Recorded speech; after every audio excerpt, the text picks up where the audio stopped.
तस्वीरें आप देख रहे हैं घरौंडा के कम्युनिटी हॉल में, जहां पर आज कांग्रेस का कार्यकर्ता सम्मेलन किया जा रहा है।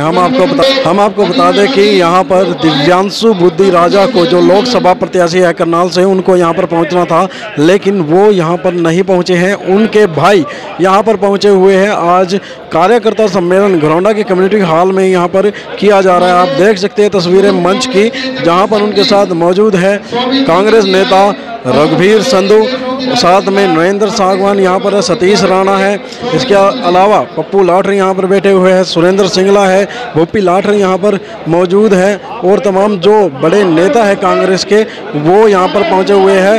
और कांग्रेस के यूथ प्रदेश महासचिव सोमिल संधू लोगों को संबोधित कर रहे हैं। क्या कुछ कह रहे हैं वो आपको सुना रहे हैं। वर्कर मीटिंग जो हमने आज रखी है, आप सभी का यहाँ पहुंचने पर मेरा तहे दिल से हार्दिक धन्यवाद। और आप ही के बलबूते पर हम ये चुनाव लड़ने का काम करेंगे और खट्टर साहब की 9.5 साल की नाकामी का घर घर जाकर के प्रचार करके अपने भाई दिव्यांशु बुद्धि राजा जी को जिताने का काम करेंगे। तो मैं आप सबसे एक बार हाथ खड़ा करके मैं निवेदन चाहूंगा कि आप खुद दिव्यांशु बुद्धि राजा बन करके घर घर जाके हमारे कैंडिडेट का, भाई दिव्यांशु का मेरे बड़े भाई हैं, मेरे बहुत अजीज हैं, जो आपको खुद सोमिल बन करके, दिव्यांशु बन करके चुनाव लड़ना है। एक बार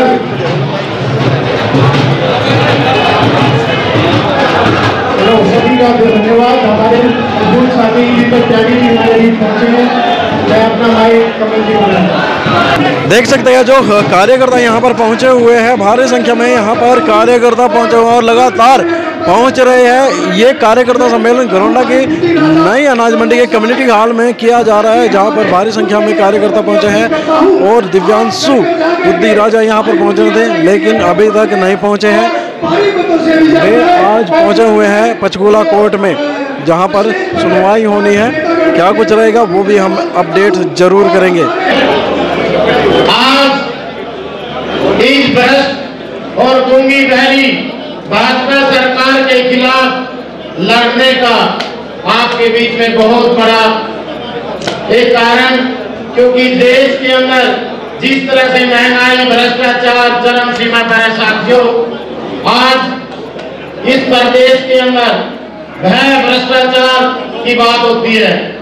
सन 2004 से 14 तक जब कांग्रेस पार्टी की सरकार थी, किसान भी खुश था, व्यापारी भी खुश था। और उसके बाद हमारे सभी नेताओं का जयकारा लगाना। चौधरी भूपेंद्र सिंह हुड्डा जिंदाबाद, चौधरी रणदीप सिंह सुरजेवाला जिंदाबाद, बहन कुमारी शैलजा जिंदाबाद, राहुल गांधी जिंदाबाद, हमारे पार्टी के राष्ट्रीय अध्यक्ष मल्लिकार्जुन खड़गे जी जिंदाबाद, यूपीए की चेयरपर्सन श्रीमती सोनिया गांधी जिंदाबाद, प्रियंका गांधी जिंदाबाद। साथियों, मुझे समय बहुत कम मिला है। मेरी एक प्रार्थना है कि आज हम सभी भाई दिव्यांशु बुद्धि राजा जी बनके अपने आप को कोई भूपेंद्र लाठर समझे, कोई नरेंद्र सागवान समझे, कोई रघुवीर संधू समझे, कोई सोमिल संधू समझे, कोई सतीश राणा समझे, कोई सोनी शर्मा समझे, कोई दीपक समझे।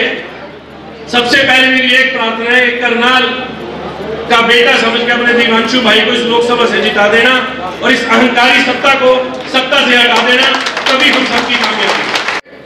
अपने ऑफिस का मुहूर्त है, एक एक साथी यहाँ से ऑफिस के मुहूर्त में चलेगा, जीत की आहुति डालेगा हवन में और प्रसाद लेकर के घर जाएगा।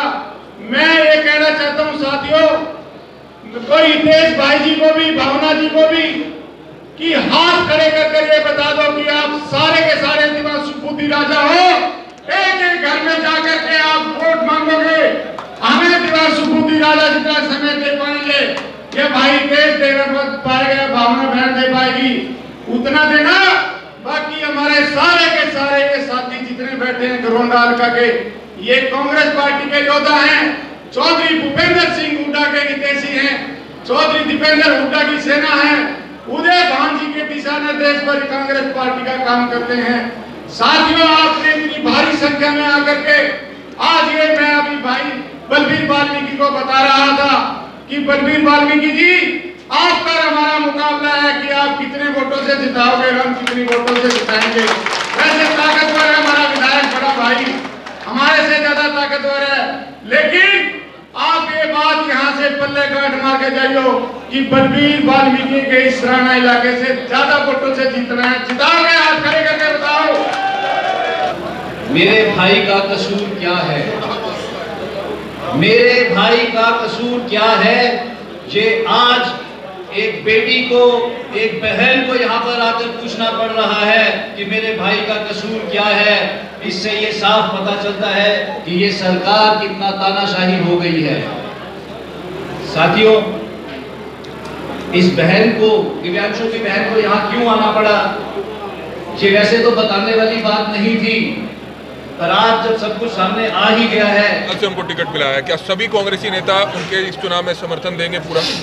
देखिए, हरियाणा के लाखों नौजवानों के नेता हैं और वो पिछले कई सालों से करनाल में निरंतर, घरोंडा में भी बहुत ज़बरदस्त उन्होंने सभा की थी और करनाल में भी आपको याद होगा ज्वेल्स होटल के आगे उन्होंने किया था। तो काफ़ी समय से 6 सेक्टर में उन्होंने कोठी ली हुई है। सारा का सारा आलंकन चुनाव लड़ने की तैयारी शुरुआत से थी और आज आप हजारों नौजवानों का हजूम देख करके आप देख सकते हैं कि कितनी भारी संख्या में लोगों में उत्साह है और दिव्यांशु बुद्धि राजा यहाँ लाखों वोट से जीतेंगे। और जितने आदमी ये आ रहे थे, हम और हमारे सारे साथी मिल करके हम दिव्यांशु बुद्धि राजा बनकर खुद यहाँ का चुनाव जिताएंगे और दिव्यांशु बुद्धि राजा की हमें घरोंडा में जरूरत नहीं पड़ेगी, क्योंकि कांग्रेस पार्टी का एक सिपाही अपने आप को दिव्यांशु बुद्धि राजा मानता है। जब भी उनकी आज जमानत हो, कल हो, वो आए, यह सरकार तानाशाह सरकार उनको गिरफ्तार रखना चाहे तो वो रखे, हम उनको भारी बहुमत से यहाँ से जिता कर भेजेंगे। मेरा खट्टर साहब से सवाल है कि वो इस बच्चे से क्या चाहते हैं? उसको हर वक्त परेशान करना क्या ठीक है उनके लिए? किसके लिए कर रहा है? वो युवाओं के लिए कर रहा है ना, हरियाणा के बच्चों के लिए कर रहा है, बच्चों के माँ बाप की उम्मीदों के लिए कर रहा है। किसके लिए कर रहा है वो? खट्टर साहब क्या चाहते हैं उससे? 31 साल की उसकी उम्र है, इसीलिए उसको छोटा जान के सोचते हैं कि इसको मैं अंदर करा दूंगा। मैं ऐसा कुछ नहीं करने देंगे हम इसको। खट्टर साहब डर गए। दिव्यांशु की बड़ी बहन खड़ी है, उसको खट्टर साहब को चुनौती देती है, कुछ करके दिखाए मेरे भाई को। वो बहन जी पूरा करनाल जिला आपके साथ खड़ा है। कहते हैं तो कोर्ट की कार्रवाई है, इसमें उनका कोई लेना देना नहीं है। उन्हीं का किया धरा है ये सब, खट्टर साहब का किया धरा है ये सब, वो उससे डर गए हैं। तो आप देख सकते हैं उनकी बहन